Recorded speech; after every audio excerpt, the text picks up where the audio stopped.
శాకం అంటే వంట, శాకం అంటే కూర, శాకాంబరి అంటే కూరగాయలతో అలంకరించబడిన అమ్మవారు అని అర్థం.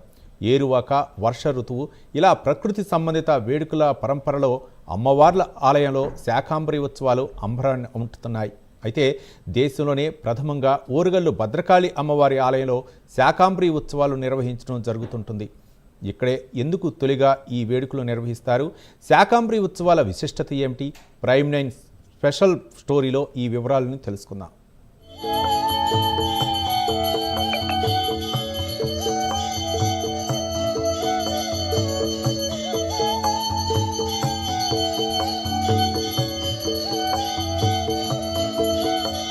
తెలంగాణ రాష్ట్రంలోని ప్రముఖ దేవాలయాల్లో భద్రకాళి అమ్మవారి దేవస్థానం ఒకటి.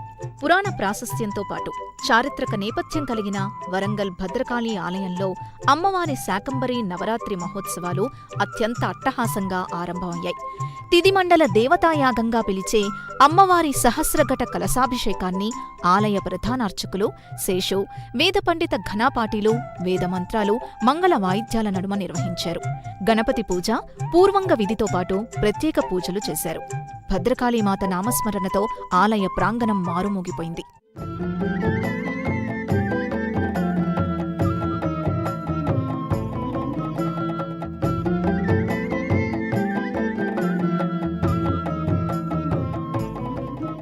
మాసంలోని ప్రతి తిథికి అధిదేవతలుంటారు.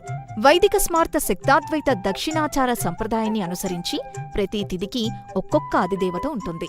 ఈ దేవతల్ని ఆరాధిస్తే ప్రకృతి సమతౌల్యత దెబ్బతినకుండా ఉంటుందని, సమస్త మానవాళి సుఖశాంతులతో విరాజిల్లుతుందని ఆగమ శాస్త్రాలు చెబుతున్నాయి.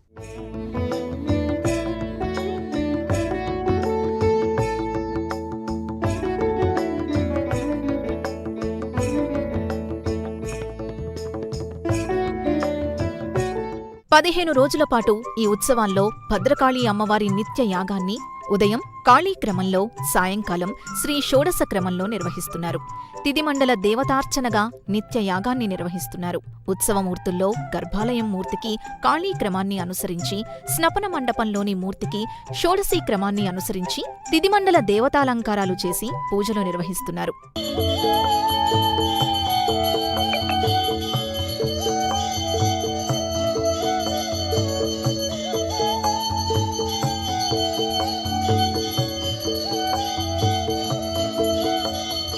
ప్రతి ఏటా ఆషాఢశుద్ధ పాడ్యమి నుంచి పౌర్ణమి తిథి వరకు అమ్మవారు సంపూర్ణ శాకంబరీ మాతగా దర్శనమిస్తారు.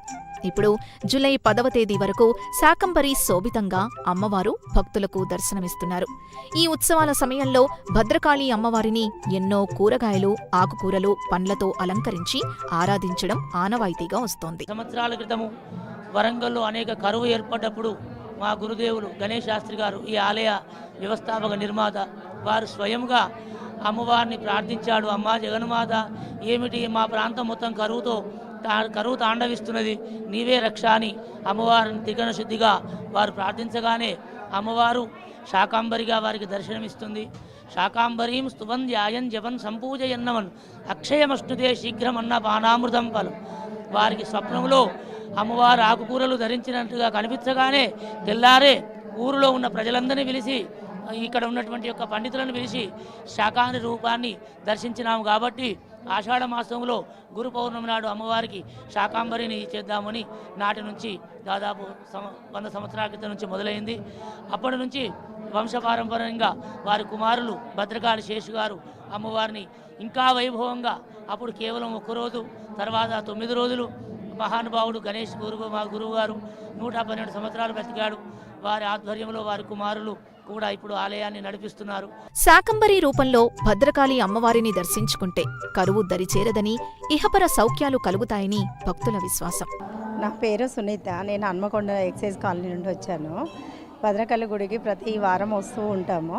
అమ్మవారికి మేము ఏది కోరుకున్నా మాకు నెరవేరుతుంటుంది. మాకు చాలా బాగా అనిపిస్తుంది. శాకంబరి ఉత్సవాలకు ప్రారంభోత్సవం అవుతున్నాయి కాబట్టి మేము ఇక్కడికి రావడం జరిగింది. అమ్మవారి అందరినీ మంచిగా చూస్తుంది, చల్లగా చూస్తుందని అమ్మవారిని మొక్కుకుంటున్నాం. ఓరుగల్లులో ఆషాఢంలో తొట్టతొలిగా భద్రకాళి అమ్మవారి ఆలయంలోనే శాకంబరి ఉత్సవాలు ప్రారంభమవడాన్ని చూస్తే అమ్మవారి ఆలయ విశిష్టత ఎంత గొప్పతో తెలుస్తోందని భక్తులు వ్యాఖ్యానిస్తున్నారు. శాకంబరి ఉత్సవాల సందర్భంగా భద్రకాళి అమ్మవారి ఆలయానికొచ్చే భక్తులకు ఏ అసౌకర్యం కలగకుండా అన్ని ఏర్పాట్లు చేశామని ఆలయ అధికారులు తెలిపారు. విద్యారణ్య సామ్రాజ్యం ఏర్పడాక అక్కడ కరువు వచ్చింది. కరువు వచ్చినప్పుడు భువనేశ్వర ఉపాసన చేసి కనకవర్షం, బంగారు వర్షం కురిపించాడు. అక్కడ ఆ ప్రాంతం అంతా సుభిక్షమైంది. అదే సిద్ధాంతంతో వేదం ప్రకారంగా ఇక్కడ ఒక కాకతీయ సామ్రాజ్యంలో కరువు వచ్చిన ప్రాంతంలో అమ్మవారికి శాకాంబరి ఉత్సవాన్ని ప్రారంభించారు.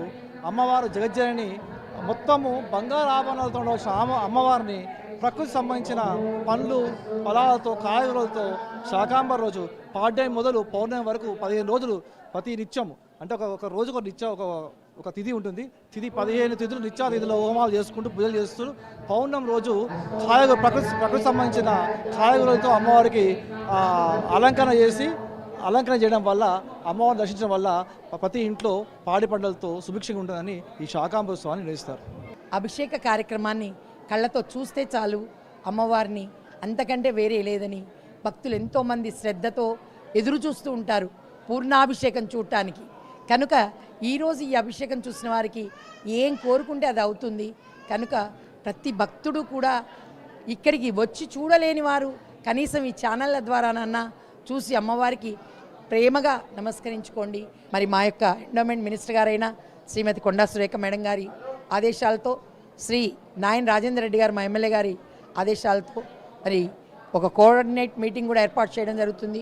వారి యొక్క ఆదేశాల ప్రకారం మేము నడుచుకోవడం జరుగుతుంది. మా ఎండోమెంట్ డిపార్ట్మెంట్ కమిషనర్ గారైన వెంకట్రావు గారి నుంచి మాకు ప్రత్యేకమైన ఉత్తర్వులు వచ్చాయి. దాని ప్రకారంగా మా శాయశక్తులా చేస్తున్నాము. మాసానాం అని కీర్తించడంలో కార్తీకానికి పవిత్రమని, మార్గశిరానికి శ్రేష్టమని ప్రశంసలుంటాయి. ఆషాఢాన్ని మూఢంతో జతకట్టేసి శూన్యమాసంగా జమ చేసేస్తారు. అయితే అమ్మవారు పుట్టింటికి ఆడబడుచులా వచ్చే మాసంగా, ప్రకృతి ప్రసాదిత కాయగూరలతో అమ్మవార్లను శాకంబరీదేవిగా అలంకరించే మాసంగా ఆషాఢమాసానికి అత్యంత భక్తిప్రద మాసంగా పేరొందింది.